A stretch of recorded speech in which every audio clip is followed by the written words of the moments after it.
हरियाणा के उप मुख्यमंत्री दुष्यंत चौटाला मेवात किसान रैली बाराकली चौक पर पहुंचे।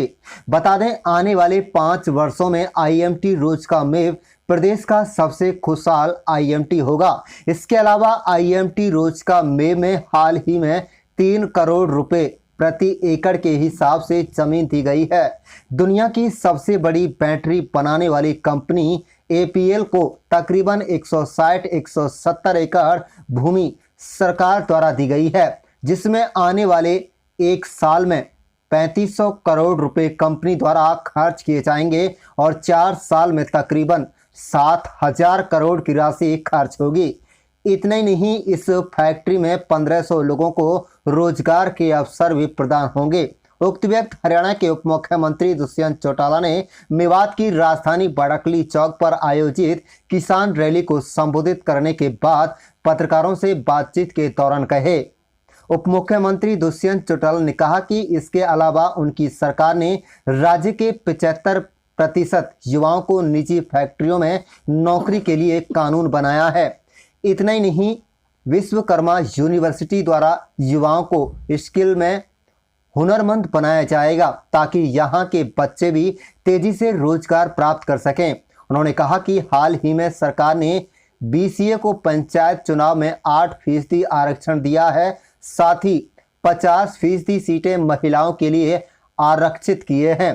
राइट टू रिकॉल कानून लाया गया है, जिसमें जनता काम नहीं करने वाले सरपंच को अपने आप बदल सकेगी। दुष्यंत चौटाला ने कहा कि पानी, नौकरी और ड्राइविंग लाइसेंस सहित यहाँ की कई मांगें बहुत पुरानी हैं।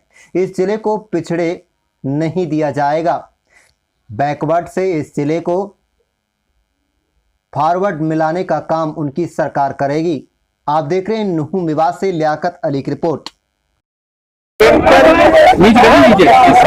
दिखाने का काम कर रही है और जिस तरीके से इस बार एमएसपी पर फसल की खरीद हुई और 13,000 करोड़ में से 12,000 करोड़ रुपए किसान के खाते में आने बताया, ये अपने आप में दर्शा देता है कि सरकार एमएसपी पर एक दाना खरीद रही है और एक नहीं तो 6 फसल किसान की खरीदने का काम किया। और पहली बार हुआ है मेवात जिले की मैं बात करूं तो बाजरे की भी एक रिकॉर्ड तोड़ परचेज मेवात के अंदर हुई। ये अपने आप दिखाता है कि आज किसान अपने खाते में पैसा लेकर खुश है और एक उसका दाना सरकार ने जो परचेज किया उससे भी पूरी तौर पर उत्साहित है। जैसे कि माने से आईएमटी रोज का मेव में मारुति उद्योग लगाने के लिए आपके आईएमटी के अंदर पिछले 1 साल में हमने प्रयास कर 7,500 करोड़ की इन्वेस्टमेंट दुनिया की सबसे बड़ी बैटरी बनाने वाली कंपनी एटीएल को प्रोत्साहित कर लाने का काम किया है। उनने जमीन के पैसे भी सरकार को जमा करा दिए हैं और हम उम्मीद करते हैं कि अगले 1 साल में उनका प्लांट फंक्शनिंग हो जाएगा, जिससे इस क्षेत्रफल के लोगों को रोजगार भी मिलेगा और कहीं ना कहीं टेक्नोलॉजी एडवांसमेंट के माध्यम से डेवलपमेंट भी। ये मांग इन लोगों ने रखी है कि दिल्ली मुंबई एक्सप्रेसवे पर 3 एडिशनल कट और दिए जाए। इसके लिए सरकार की ओर से नितिन गडकरी जी, क्योंकि नाही का प्रोजेक्ट है, उनको लिख दिया गया है और हम उम्मीद करते हैं कि जल्द उनकी तरफ से परमिशन इस पर आएगी। रोजगार की अगर बात करें तो मेवात में बहुत सारे ड्राइवर हैं।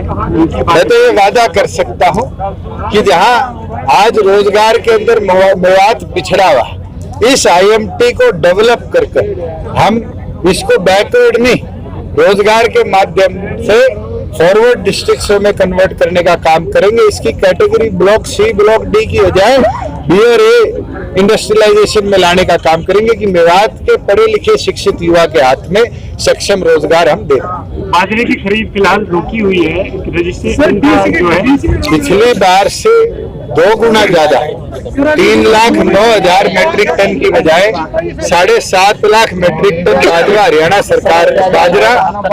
सरकार ने खरीदा और हमने डिप्टी कमिश्नर के माध्यम से अब जिन के बाजरा रह गया उनकी वेरिफिकेशन मांगी है। 2 जिलों के अंदर वेरिफिकेशन आ गई, रेवाड़ी महेंद्रगढ़, वहां प्रोक्योरमेंट शुरू कर दी। बचे जिलों में जैसे ही रिपोर्ट्स आएंगी वो प्रोक्योरमेंट प्रोसेस भी हम दोबारा